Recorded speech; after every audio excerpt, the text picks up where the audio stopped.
નમસ્કાર, આપ જોઈ રહ્યા છો સ્પાર્ક ટુડે ન્યૂઝ। વૈષ્ણવોના વ્રજ સુખધામ હવેલી ખાતે વિકસિત ભારત સંકલ્પ યાત્રા વોર્ડ નંબર 15ના સભ્યો માટે સુંદર કાર્યક્રમ યોજવામાં આવ્યો।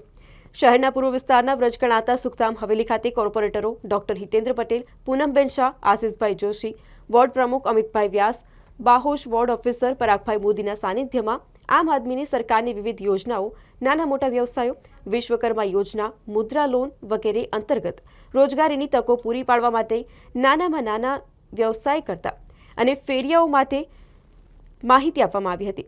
ફેરિયાઓ માટે પીએમ સ્વનિધિ યોજનાની માહિતી આપવામાં આવી। આ ઉપરાંત આવકના દાખલા, આયુષ્માન કાર્ડ, આધાર કાર્ડ અને વિવિધ રોગોના સારવાર માટેની દવાઓ આપવામાં આવી। કોર્પોરેટરો દ્વારા ભારત સંકલ્પ યાત્રાની વિસ્તૃત માહિતી ઉપસ્થિત લાભાર્થીઓને જણાવી હતી અને બહોળા પ્રમાણમાં લાભ લેવા પણ જણાવ્યું હતું। સુંદર આયોજનમાં સમસ્ત વૈષ્ણવ વણિક પરિવારે પૂર્વ ઝોનના મંત્રી રાજેન્દ્ર જે શાહ, જબુગામવાલા, સુખધામ હવેલીના પદાધિકારીઓ મહેન્દ્રભાઈ જોશી અને કાર્યકર્તાઓનો કાર્યક્રમમાં સહયોગ આપવા બદલ વોર્ડ ઓફિસર પરાગભાઈ મોદીએ આભારની લાગણી વ્યક્ત કરી હતી।